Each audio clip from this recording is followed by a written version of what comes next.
Assalamualaikum warahmatullahi wabarakatuh. Alhamdulillah, salatu wassalamu ala rasulillah. Selamat sore bagi peserta mata kuliah Mekanika Rekayasa.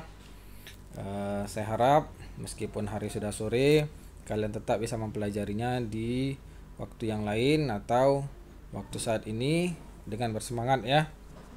Baiklah, kita akan coba bahas. Sebelumnya kita review pertemuan 1. Pertemuan sudah kita lewati. Kita membahas mengenai apakah mekanika rekayasa itu. Kemudian kita bahas apakah struktur itu. Kita juga bahas setiap struktur harus memenuhi kriteria apa. Nah, ini harus dipelajari. Kemudian apa saja fungsi bagian-bagian dari struktur bangunan. Sebenarnya sederhana, tapi kalau tidak dipelajari nanti akan kesulitan dalam ujian. Kemudian istilah-istilah dalam mekanika rekayasa. Pada pertemuan kedua kita bahas mengenai bagaimana perilaku struktur dan bagian struktur. Kita mempelajari gaya-gaya yang mempengaruhi struktur, kemudian bagian dari struktur dan perilakunya. Nah, kita akan bahas pada pertemuan ketiga ini. Yang pertama gaya, massa, dan berat. Kemudian kita akan pelajari beban. Ada namanya beban hidup, ada namanya beban mati, live load atau dead load gitu ya. Kemudian apakah beban itu, hidup atau mati itu, kemudian sifat-sifat beban, keseimbangan, kemudian resultan gaya, kemudian momen. Nah, kita akan bahas. Kalau tidak selesai terlalu lama misalnya pembahasannya, kita akan lanjutkan pada pertemuan selanjutnya. Oke, nah ini adalah gambar dari orang yang menekan dinding. Ya, orang menekan dinding. Kemudian ada orang yang menginjakkan kakinya ke tanah. Apa kesamaannya? Ini ada tanda panah. Kalian tahu apa maksudnya? Ini juga ada tanda panah. Kita akan bahas apa hubungannya dengan gaya atau force. Nah, gaya itu adalah pengaruh atau aksi terhadap suatu benda yang dapat menyebabkan pergerakan. Nah, kalau pengertian sebenarnya saya tidak menekankan harus dihafal, yang penting kalian mengerti apa itu gaya, bagaimana membedakan gaya dengan yang lainnya. Kemudian gaya itu diukur dalam satuan Newton atau kilonewton. Nah, kalau kalian lihat dari gambar ini orang menekan dinding, dia memberikan gaya kepada dinding. Dia meskipun gaya diberikannya tidak mampu mendorong dinding, tapi dia berusaha gaya tersebut menekan dinding. Begitu juga pada tanah. Nah, gaya ini menekan tanah. Sebenarnya kalau diberikan gaya yang besar, bisa tanahnya bisa hancur atau tertekan ke bawah lagi, terpadatkan, kemudian dindingnya pun bisa runtuh.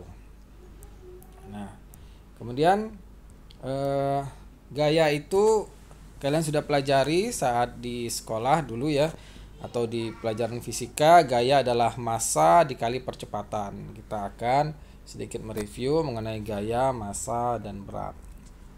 Nah, massa itu apa? Satuannya kilogram, kemudian percepatan itu meter per sekon kuadrat. Kemudian massa. Massa itu satuannya gram atau kilogram. Kemudian massa berbeda dengan berat. Nah, apa bedanya massa dengan berat? Nah, mari kita lihat apa itu berat. Nah, ya. Kemudian ini berat adalah massa dikali percepatan yang diakibatkan oleh gravitasi. Nah, ini jangan dihiraukan dulu. Kita akan bahas seperti ini. Ini ada sebuah bukit ya. Ada batu yang terjatuh. Kemudian pada 1 detik dia menempuh jarak 9,81 meter. Kemudian pada detik selanjutnya dia menempuh 2 kali 9,81 meter atau 19,62 meter. Nah, itulah yang dinamakan dengan percepatan yang diakibatkan gravitasi. Jadi terjadi percepatan dari si batu tersebut. Sebelumnya kecepatannya 9,81 meter per detik, kemudian menjadi 19,62 meter per detiknya. Nah, jadi ada percepatan di sini ya. Itulah yang dinamakan dengan percepatan gravitasi. Mungkin kalian sudah pelajari di sekolah dulu ya. Kemudian satuannya sama seperti gaya, satuan berat adalah Newton. Newton itu adalah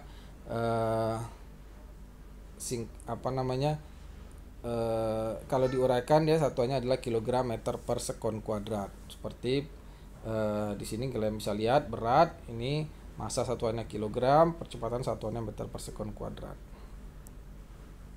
Nah, kemudian massa jenis atau density dan berat jenis atau unit weight. Nah, kalau massa jenis atau density itu adalah massa dibagi dengan volume, ya. Sementara kalau unit berat itu adalah berat dibagi dengan volume, ya, atau weight dibagi dengan volume, ya. Oke. Nah, ini adalah sebuah contoh soal ya. Misal contoh soalnya adalah seperti ini. Ini ada tulang berat dari 2 orang wanita. Yang pertama dengan massanya 70 kg, kemudian lelaki dengan massa 95 kg. Nah, pertanyaannya berapa berat masing-masing orang tersebut jika percepatan gravitasi di bulan adalah 1/6 daripada di bumi. Jadi yang pertama adalah beratnya di bumi berapa, kemudian beratnya di bulan berapa. Nah, itu ya. Kita bahas ini jawaban pertama. Pertama, wanita dengan massa 70 kg. Menghitung beratnya adalah massa dikali percepatan gravitasi. 70 kg kali 9,81 meter per sekon kuadrat menjadi 686,7 kg meter per detik kuadrat atau Newton. Oke. Kemudian selanjutnya yang kedua adalah lelaki dengan massa 95 kg. Berapa beratnya? Beratnya adalah sama massa dikali percepatan gravitasi, yaitu 95 kg kali 9,81, hasilnya 931,95 Newton. Nah, ini adalah berat atau berat 2 orang tersebut di bumi. Nah, bagaimana dengan beratnya di bulan? Beratnya di bulan adalah seperti kita ketahui tadi, percepatan gravitasi di bulan adalah 1/6 daripada di bumi. Nah, jadi kalau 1/6 daripada di bumi tinggal dikalikan saja 1/6 dikali gravitasi yang ada di bumi. Hasilnya adalah 114,45 bagi wanita dengan massa 70 kg. Kemudian bagi lelaki dengan massa 95 kg itu beratnya adalah 155,325 Newton. Oke, masih sangat mudah ya. Kemudian kita akan masuk ke materi apakah beban itu beban, ada namanya beban hidup, ada beban mati. Beban hidup pertama beban atau loading, yaitu gaya yang terjadi pada bagian dari struktur. Oke. Nah, dalam struktur ada beberapa jenis beban. Yang pertama beban mati, yang kedua beban hidup. Beban mati itu beban permanen, beban hidup nanti kita akan bahas. Beban mati adalah beban yang selalu ada ya. Contohnya beban mati, beban yang disebabkan oleh lantai, dinding, atap, dan lain-lain. Nah, kalau beban hidup, bebannya tidak selalu ada. Contohnya beban mahasiswa di dalam satu ruangan atau dalam satu kelas. Nah, jadi beban hidup itu dapat berubah-ubah, tidak seperti beban mati. Beban hidup bisa saja berupa meja, kursi. Nah, contoh misalnya hari Jumat jumlah mahasiswa di lantai 35 orang, dari Sabtu tidak ada orang. Jadi beban mati selalu ada, sementara beban hidup tidak. Nah, kemudian pertanyaannya kursi dan meja termasuk beban hidup atau mati? Nah, kalian sudah tahu ya. Jadi sudah saya jelaskan, kursi meja itu termasuk beban hidup, ya. Kemudian beban angin dan tanah. Nah, ada beban angin juga, arahnya cenderung horizontal, tidak seperti beban hidup atau beban mati ya. Beban angin bervariasi di seluruh dunia, bervariasi dalam arah dan intensitas. Beban lateral atau horizontal selain beban angin adalah beban tanah pada dinding sebuah bangunan. Nah, misalnya eh, ada sebuah bangunan, dia akan mengalami beban angin, ya. Nah, kalau kondisinya tinggi itu harus diperhatikan, ya. Kalau tidak, bangunannya akan mengalami kegagalan struktur, ya. Kalau anginnya ternyata lebih kuat, ya. Kemudian ada beban pada tanah, ya. Beban pada tanah pada dinding sebuah bangunan, misalnya atau bendung, ya. Bendung misalnya. Ini ada bendung, ya. Ini ada air. Ini air, ya, air naik. Kemudian ini ada bendungnya, tergantung bagaimana bendung itu, seperti ini juga kadang, ya. Nah, jadi air mengalir ke atas ini. Kalau misalnya kuat tekanan airnya, nah bendung tersebut bisa roboh, ya, bisa roboh, kemudian mengalami kegagalan struktur. Nah, atau beban tanah, ya. Beban tanah juga seperti itu juga. Tadi misalnya kalau kalian melihat pada turap, misalnya ada namanya turap. Misalnya di sini diberikan dinding atau seperti ini, ya, ada tanah, kemudian ini diberikan dinding. Nah, tanahnya tentu akan menekan dinding tersebut. Nah, itu termasuk beban lateral. Kenapa dibilang beban lateral atau horizontal? Karena arahnya horizontal, ya. Oke. Kemudian, nah, mengapa kita membedakan jenis beban tersebut? Apa gunanya? Yang pertama, karena jenis beban tersebut beda sifat-sifatnya. Kemudian makanya dia ditangani dengan cara yang berbeda pula ke dalam kita merancang suatu bangunan. Nah, ada juga beban-beban, itu beban titik, beban tersebar seragam, dan beban tersebar bervariasi. Nah, sifat-sifat beban itu, ya.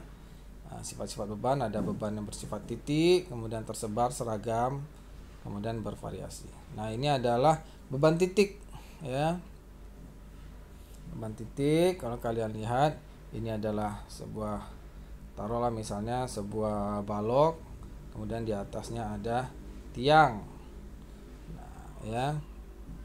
Nah, kalau misalnya kita gambarkan simbolnya seperti ini. Ini ada garis, kemudian ada garis panah, gitu, ya. Ini adalah point load atau beban titik. Nah, beban titik itu digambarkan berbentuk panah saja. Kemudian ada beban tersebar seragam. Nah, ini adalah contoh dari beban tersebar seragam. Jadi kalau kita gambarkan seperti ini bebannya, ya. Ini oke. Ini ada bebannya tersebar dia, tapi dia seragam. Itu disebut juga dengan uniformly distributed loads. Kemudian sifat-sifat beban lagi ada uniformly varying loads. Nah, beban tersebar bervariasi. Seperti saya sampaikan tadi, misalnya ini ada tanah, ya. Ini ada dinding penahan. Dia bebannya ada, ya. Dia tersebar, tapi dia bervariasi seperti ini. Kalau kita gambarkan, dia akan tentu menekan, ya, akan menekan, bentuk gayanya bakalan seperti ini, karena yang bawah akan lebih besar daripada yang atas, ya. Seperti inilah, ya. Jadi kalau simbolnya seperti juga pada air, nanti kita akan pelajari pada mata kuliah mekanika fluida. Nah, kemudian kita akan bahas mengenai keseimbangan. Kita tadi coba melihat beban, kita coba lihat keseimbangan. Nah, kalau kalian mengingat hukum Newton ketiga, untuk setiap aksi selalu ada reaksi yang besarnya sama tapi berlawanan. Ya, ini ada orang tarik tambang. Kalau dia sama berarti ada aksi, ada reaksi. Nah, kalau dia diam berarti tercapai keseimbangan. Seperti itu, ya. Nah, seperti juga orang menekan dinding. Nah, ada aksi, ada reaksi. Total gaya ke kiri, total gaya ke kanan sama dengan total gaya ke kiri. Seperti itu juga. Jadi kadang ada total gaya ke bawah sama dengan total gaya ke atas kalau bangunannya dalam keadaan diam. Nah, kemudian ya ini contohnya dari simbol tersebut ya. Nah, ini adalah contohnya dari simbolnya ke atas sama dengan ke bawah, ke kiri sama dengan ke kanan. Itu keseimbangan atau equilibrium. Nah, kemudian keseimbangan ya, kalau misalnya kita gambarkan dari sebuah balok ya. Contohnya misalnya ini ada sebuah balok ditopang oleh kolom ya pada kedua ujungnya. Ya. Nah, balok itu menahan 3 gaya. Ada F1, ada F2 dan ada F3. Nah, pada setiap aksi, kalau kita ingatkan tadi, setiap aksi selalu ada reaksi. Ya kan? Ada gaya ke bawah. Kalau keadaannya diam, dia akan mengalami reaksi juga dari tumpuan-tumpuan tersebut. Nah, jadi ada F1, F2 dan F3. Ada R1 reaksinya R1 dan R2. Jadi rumusnya adalah R1 plus R2. Ini R1 plus R2 sama dengan F1 ini tambah F2 tambah F3 ya. Ini keseimbangan ya. Nah, pertanyaannya, jika F1-nya 5 kN, F2-nya 10 kN dan F3-nya 15 kN, berapakah R1-nya dan R2? Hitung dan tentukan sendiri ya. R1 jika F1-nya 5, F1-nya 5,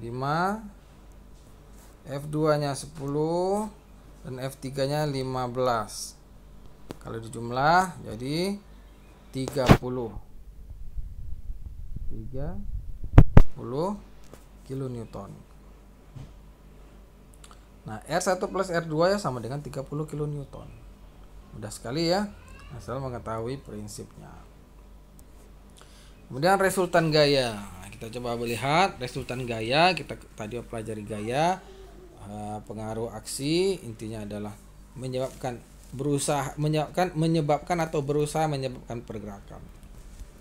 Nah, gaya juga bisa kita lihat itu contohnya seperti vektor. Kita bisa bayangkan seperti vektor. Jadi kalau misalnya ada seseorang berjalan mendorong sesuatu benda ke atas, kemudian dia mendorong juga ke kanan, resultannya adalah ya. Begitu juga sebaliknya ke kanan kemudian ke atas, resultannya adalah gayanya seperti ini. Besar, jadi gaya itu memiliki besaran, memiliki arah atau garis aksi ya. Kemudian memiliki titik aplikasi, misalnya contohnya 2 meter dari kiri balok misalnya. Itu titiknya, lokasinya di mana gaya itu dilakukan gitu ya. Seperti tadi ada benda, ada balok, diberikan kolom, ada kolomnya, ada tiang. Nah, disinilah titiknya dia mengalami atau disebut titik aplikasinya. Oke, nah kalau misalnya kita lihat seperti ini ya. Ada seseorang namanya Donald ya. Donald dia mendorong mendorong sesuatu troli ya. Dia mendorongnya ke sini. Ya, kemudian ada temannya namanya Tristan ya, Tristan. Dia mendorong si troli tadi, ikut mendorong. Terbentuklah resultan gaya ke arah seperti ini ya. Seperti itu juga. Nah, resultan gaya itu bisa kita lihat juga dalam panjang pendek panahnya, bisa kita simbolkan juga dari panjang pendek panahnya. Kalau seperti ini ya, pendek Tristannya sedikit memberikan gaya, sementara Donaldnya banyak, menyebabkan bentuk resultannya adalah seperti ini. Berarti trolinya akan berjalan seperti ini. Seperti itu juga kalau Donald yang sedikit memberikan gaya, Tristan yang banyak akan berubah sudut dari si resultan gaya tersebut. Oke. Nah, seperti ini kalau kita lihat contoh soal ya. Jadi ada sebuah benda, dia merupakan objek dari 3 buah gaya yang berbeda besarannya. Nah, dari sini kita lihat benda tersebut dia mengalami 3 buah gaya. Yang pertama ada yang 4 kN, ada 3 kN, kemudian ada 4 kN. Nah, beda-beda arahnya. Nah, bagaimana kita menentukan besaran dan arah resultan gayanya? Berapa besarannya total dari segini ini, berapa resultannya? Gitu ya. Nah, baiklah, bagaimana cara menentukannya? Kita akan tentukan karena sudah terlalu agak panjang 21 menit, kita sudahi dulu, kita akan ke video selanjutnya.